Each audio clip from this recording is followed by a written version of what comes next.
Welcome the spicy lady. Some people do not compete for attention. They change the rules of attention. There are certain personalities that do not fit neatly into the way most social or professional environments are built. In many spaces, people learn early how things work. Speak in a certain way to be accepted. Show effort in a visible way to be noticed. Build connections to move forward. Over time, these patterns become almost automatic. They create a system where approval, access, and recognition quietly shape behavior. But there is another type of presence that does not follow this rhythm in the usual way. She does not move through situations just to be seen or approved. She observes first. She understands what is happening beneath the surface. Who is influencing the direction of a conversation? What is being valued in a room? And where unspoken expectations are guiding behavior. But instead of adjusting herself to match all of it, she chooses selectively what to engage with and what to ignore. This creates a different kind of response from people around her. Not because she is trying to stand out, but because she is not reacting in the expected way. In environments where most people rely on approval or position to feel secure, her independence feels unfamiliar. It is not about being loud or silent. It is about not being easily shaped by external pressure. That is what makes her presence difficult to fully understand in systems built on predictability. Stay with this until the end, because once you understand this mindset, you start to see power, influence, and control in a completely different way than before. Let's dive deeper. The spicy lady, number 1. They don't trade autonomy for access. Elite circles often run on silent exchanges. Status for compliance. Sigma females don't play that game, which makes them difficult to buy in. In many high-level spaces, there is an unspoken deal. You get closer to opportunity, influence, or powerful people. But in return, you adjust yourself. You soften certain opinions. You agree more than you actually feel. You show loyalty in ways that are expected, even when it costs you something. Nobody writes this down, but almost everyone understands it. This is where a different kind of woman stands out. She might be offered a seat at the table, a connection that could change her life, or a chance to move faster than others. But before she says yes, she quietly asks herself one question. What will this cost me in the long run? Not money, not time, but control over her own choices. And if the price is too high, she walks away. That decision confuses people. From the outside, it looks like she is turning down something valuable. Imagine a workplace where a senior executive takes interest in her and offers mentorship. It sounds like a golden opportunity, but over time, she notices small expectations. Agree more. Stay available. Support decisions without questioning them. For many, this feels normal. For her, it feels like a slow loss of self. So she steps back. Not loudly, not with a speech. She just stops leaning into it. She does her work, keeps her distance, and builds her path in her own way. And that is where the tension begins. Because she cannot be easily drawn into the usual exchange, she becomes hard to predict. People cannot tell what motivates her. They cannot use the usual mix of reward and pressure to guide her decisions. It is not that she is against success or connection. She simply refuses to earn it by giving up her independence. And that is what makes her different. Stay with this, because once you understand this pattern, you start to see it everywhere. Number 2. They break invisible contracts without announcing it. Most people follow unspoken social rules unconsciously. Sigma females see those rules and quietly opt out. Every social space runs on quiet agreements that nobody explains out loud. You laugh at the right jokes. You agree at the right moments. You support certain people even when you have doubts. It keeps things smooth and predictable. Most people follow these patterns without even thinking about it. It feels normal because everyone else is doing the same. But some women notice these patterns almost immediately. They see who gets interrupted and who never does. They notice how opinions change depending on who is speaking. They pick up on the subtle pressure to agree, to fit in, to avoid standing out in the wrong way. And instead of reacting loudly or challenging it head-on, they make a different choice. They simply do not play along. Imagine a team meeting where a popular idea is being praised. Everyone nods, adds support, and builds on it. She listens carefully. If she disagrees, she does not soften it just to keep the mood comfortable. She might ask a direct question that exposes a flaw, or she might choose silence instead of fake agreement. Either way, she steps outside the expected script. That small moment changes things. People feel it, even if they cannot explain it. It creates a slight tension because the usual rhythm has been interrupted. She has not argued or created drama. She has simply refused to follow a rule that everyone else accepted without thinking. Another example is social gatherings. There are expectations about how long you stay, who you engage with, and how you present yourself. She might leave early without making a scene, or choose not to entertain conversations that feel forced. Again, no announcement, no explanation. And that is what makes it powerful. Because when someone quietly steps out of these invisible agreements, it reveals that they were never as fixed as people believed. Stay with this, because once you start seeing these hidden rules, you cannot unsee them. Number 3, they don't signal ambition in predictable ways. They may be ambitious, but not loudly. That makes them hard to categorize, track, or compete against. Most people show ambition in ways everyone understands. They speak up often, highlight their wins, stay visible, and make sure the right people notice them. It is a clear pattern. If you watch closely, you can usually tell who wants to rise, who is competing, and who is positioning themselves for the next step. But some women move differently. They are still driven. They still have goals. The difference is that they do not package that ambition in a way others can easily read. They are not always the first to speak, yet when they do, it carries weight. They are not constantly reminding people of their value, yet their results quietly build a strong case. This creates confusion. People struggle to figure them out. Are they competing or not? Are they aiming for more? Or are they just passing through? That uncertainty makes it hard to predict their next move. And when someone cannot be predicted, they cannot be easily managed. Think about a workplace example. 2 people are up for a promotion. One is visible, always speaking about their goals, networking, making sure leadership sees their effort. The other does excellent work, but does not chase attention. She improves systems, solves problems others avoid, and builds trust without making noise about it. At first, she may be overlooked, but over time, her impact becomes difficult to ignore. By the time people realize how valuable she is already ahead in ways they did not track. Another example is competition. When ambition is loud, others know how to respond. They can compete directly, block moves, or adjust strategy. But when ambition is quiet and self-directed, there is nothing obvious to push against. And that is where her strength lies. She is not trying to fit into a known path. She is creating one that is harder to map, harder to follow, and much harder to stop. Number 4. They don't need proximity to power to feel powerful. This disrupts hierarchies built on proximity, networking, and gatekeeping. A lot of systems are built on closeness. Who you know, who you can reach, who mentions your name when you are not there. Access becomes a kind of currency. The closer you are to the center, the more important you are assumed to be.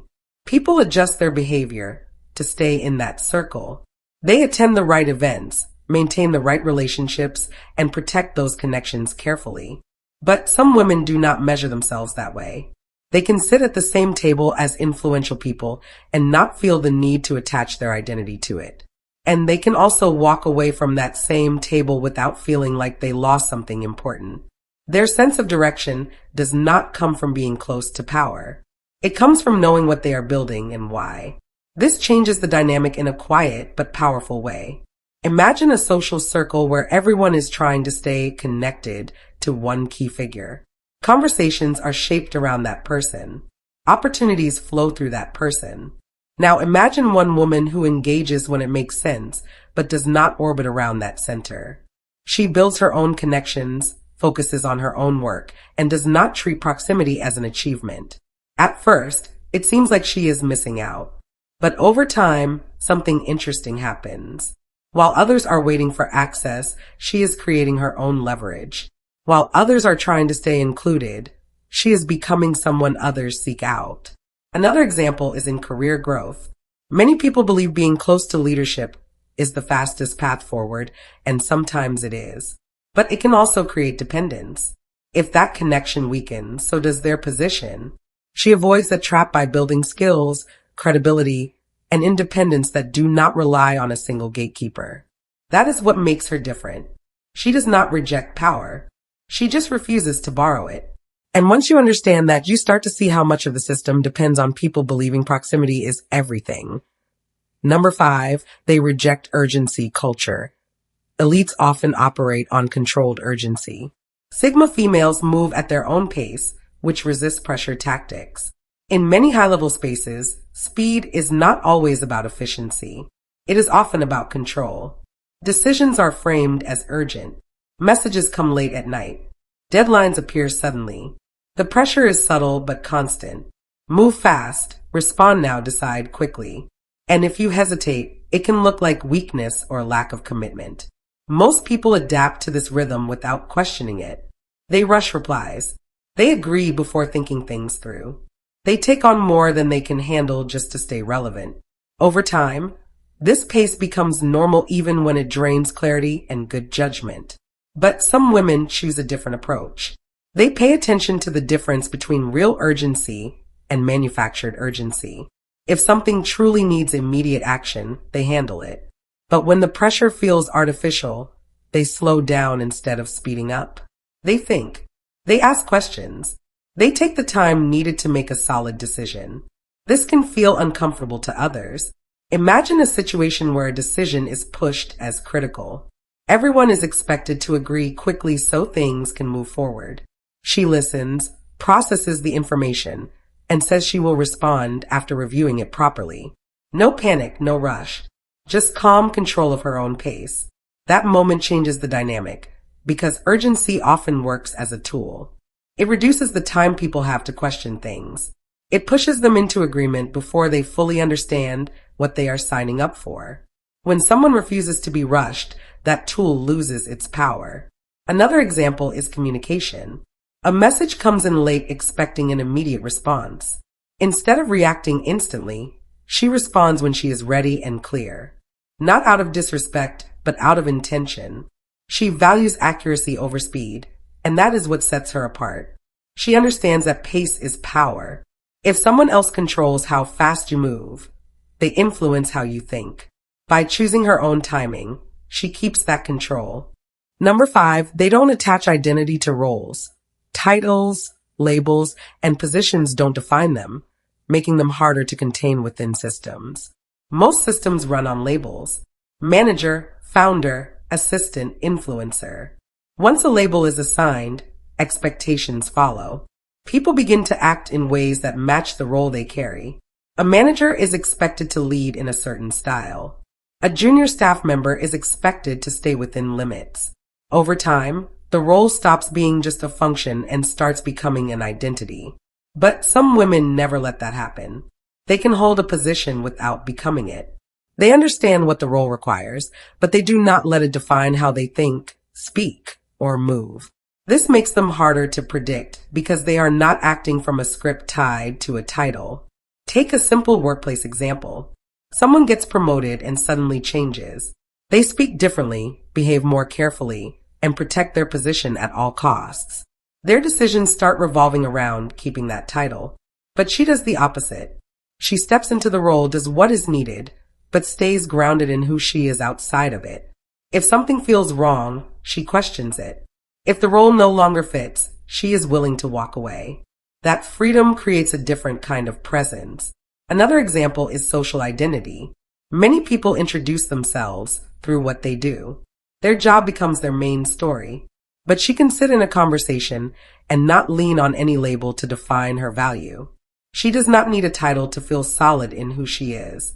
This unsettles structured environments because systems rely on people staying within their assigned boxes.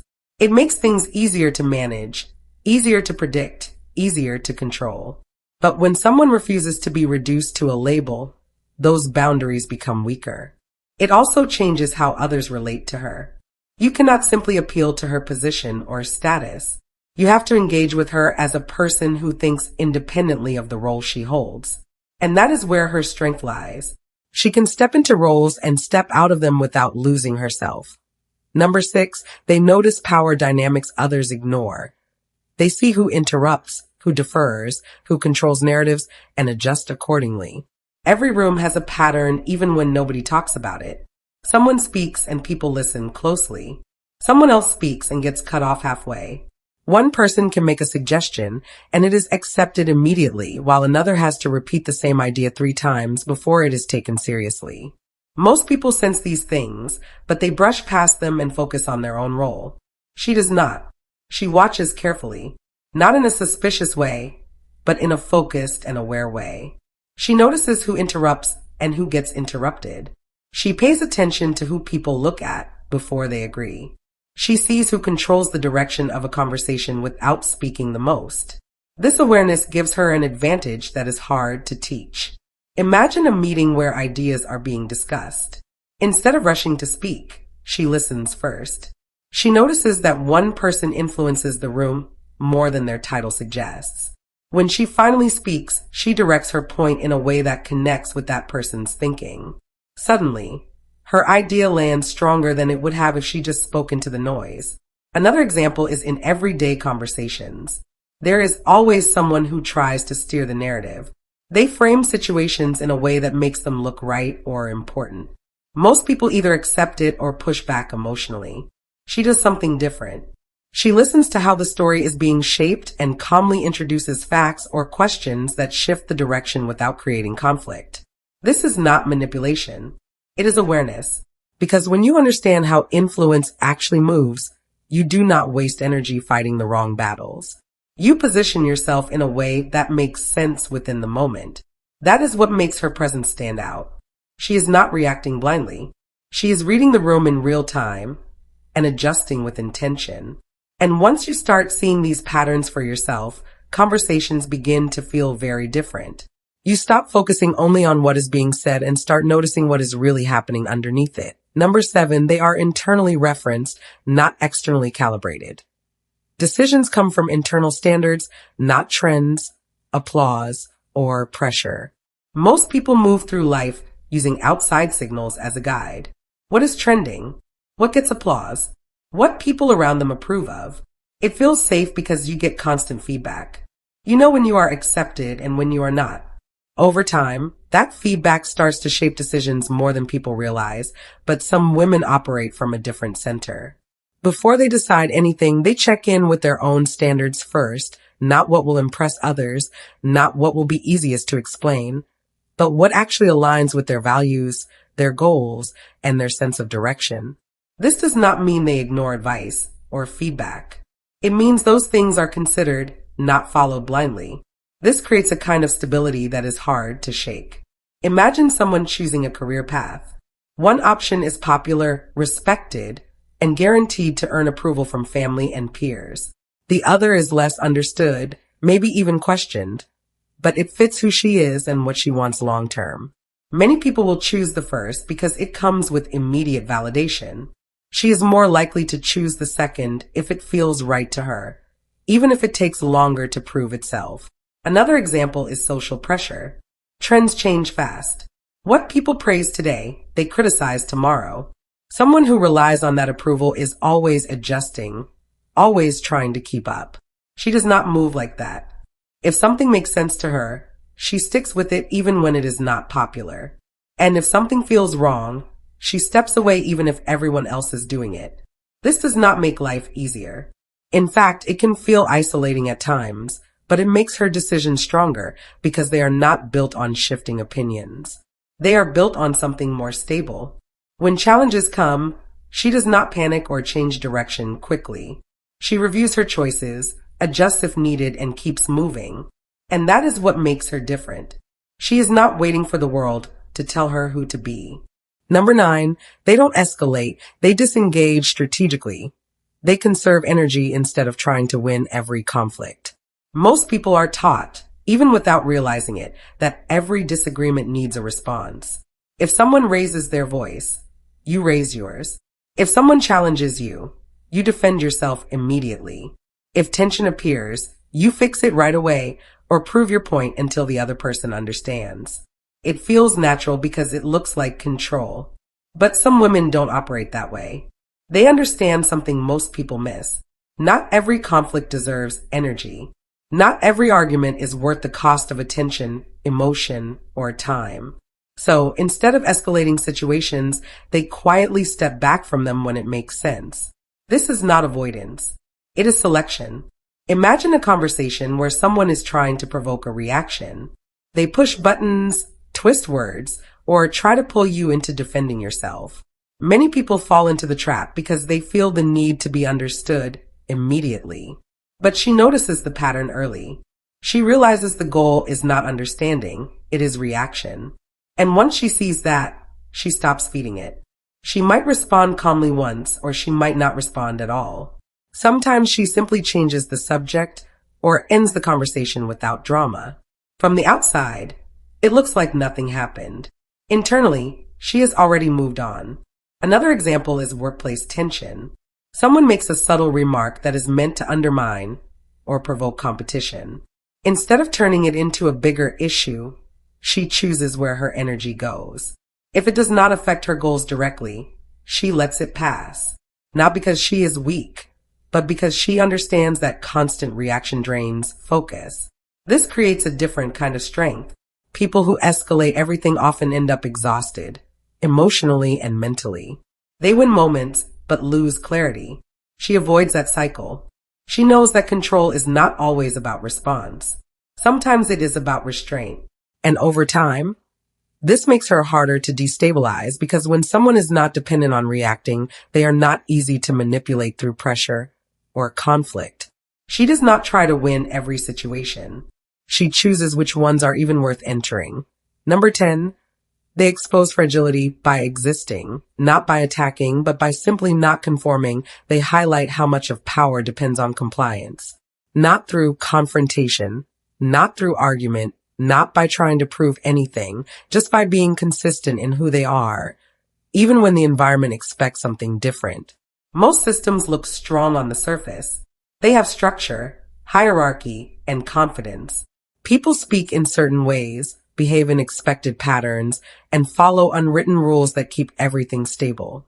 It feels solid because most people agree to keep it that way. But that stability often depends on participation. When someone quietly refuses to fully participate in those expectations, something subtle happens. The structure does not break, but it becomes more visible. You start to notice how much of it relies on agreement rather than true authority. Imagine a group where everyone follows a certain social rhythm. People laugh at the same jokes, agree with the same opinions, and adjust their tone depending on who is present. Then, someone enters the space who does not mirror that rhythm. She is respectful but not performative, engaged but not dependent on approval. She does not bend herself to match the mood of the room. Nothing dramatic happens, but the energy shifts slightly because now the usual flow is not automatic anymore.